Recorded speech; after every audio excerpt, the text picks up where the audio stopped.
tree is because it's not in one of our beautiful orchards.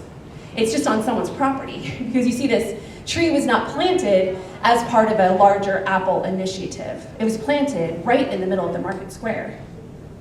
You see, way back in those days, Julian was a center, so became a center where people came. And unlike a lot of mining towns in like the Northern California and other places across this, this part of the world, those places were mostly populated by men. Miners would come, and then the men who were brave enough to try to sell things to those miners, and they would populate these mining towns. But Julian was different. Julian is a place that attracted, yes, the miners, but also their families. So you had a lot of women here, you had a lot of children here, you had people making businesses, you had people making art. So it was really a center that looked a little different from what most of the mining towns did. And so as part of that, they would have sort of a market day every once in a while, of course, where people came together. You had the folks who made things like cloth and axe handles. You had the folks who grew things like those apples and vegetables. Maybe they had a herd of cattle. And then you had those miners and those business owners who had heavy pockets full of gold nuggets and gold dust. And those folks would come together and they would trade goods for gold and gold for goods. Well, on one of these days, one of the largest men, metaphorically and physically, came into town. His name was Randall. Everyone say, ooh, Randall. Ooh, Randall. Thank you. So Randall came in. Now, Randall was a big guy.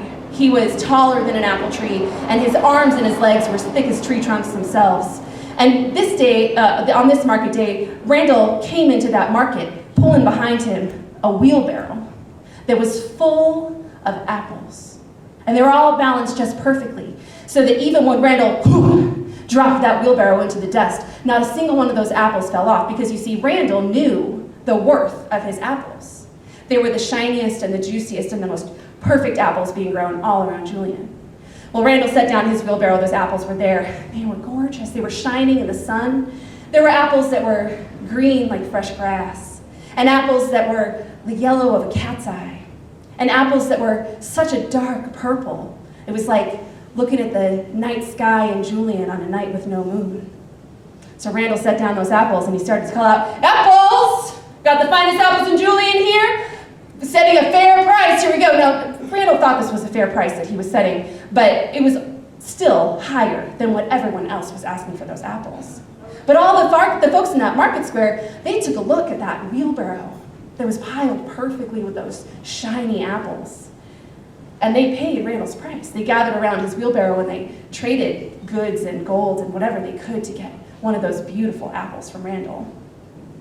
And then all of a sudden, as people are gathering around the wheelbarrow, everyone lifts their heads and they sniff. Because you see, you could always smell her come in before you saw her. And then, after you smelled her, you'd hear the thunk, thunk, thunk. It was old lady Gravenstein. She was coming to market. Thank you.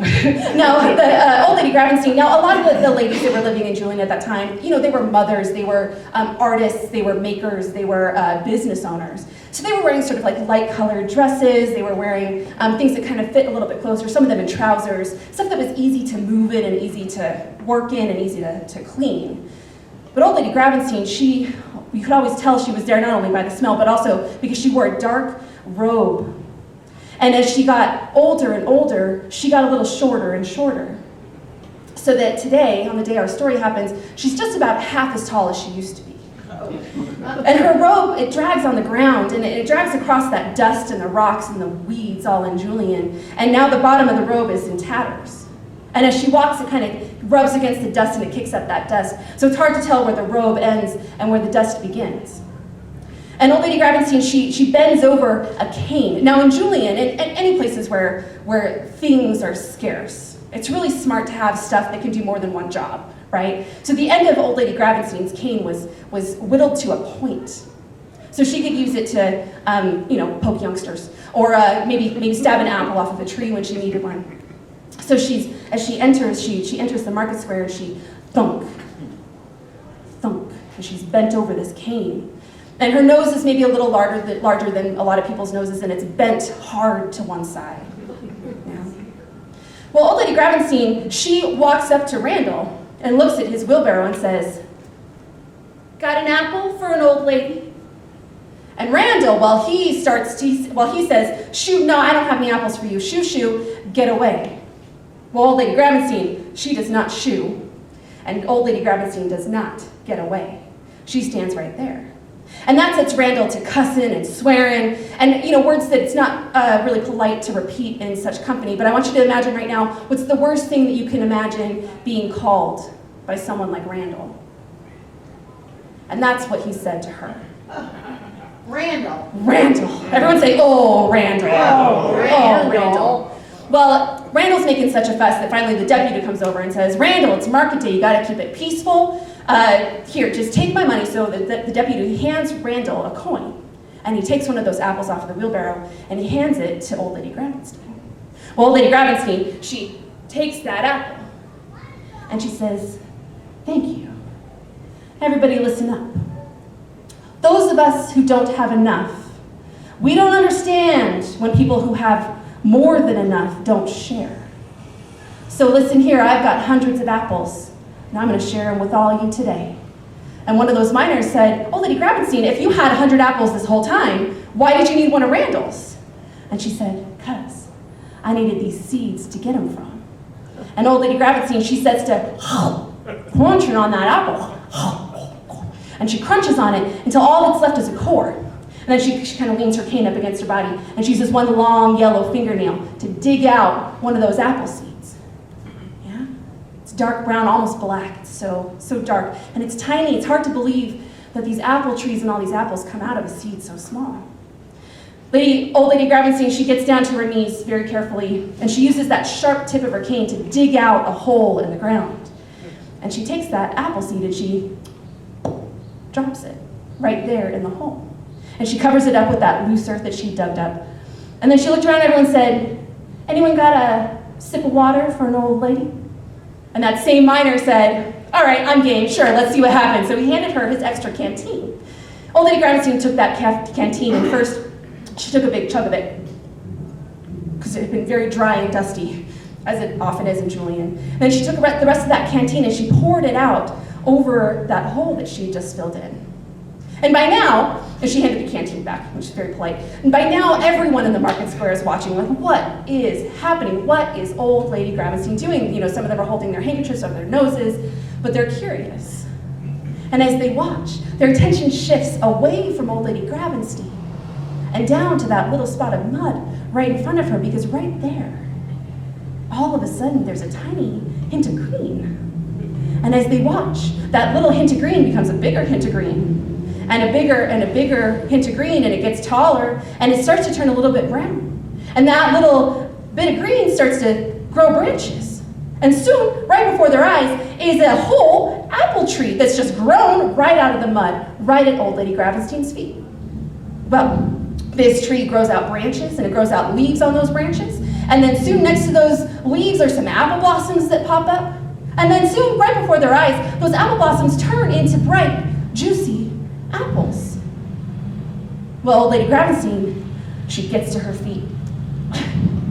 She looks at everyone right in the eye and she says, "I've got 100 apples to share with y'all. You're welcome." And she turns and she leaves the marketplace. Everyone watches her go. They can still smell her. It's like she was never left for a little while. But they look at this tree and they go, "All right, that's great. These apples look just as beautiful as Randall's apples, and she's giving them to us for free." So everyone gathers around this apple tree, and they're plucking off these apples, and some folks are passing apples back to the people behind them that can't reach, and everyone's chewing on these apples, and they're juicy, and the apple juice is running down their chins and their throats, turning into mud with all that mining dust. And soon all those apples were picked and eaten, and all those cores were tossed over folks' shoulders.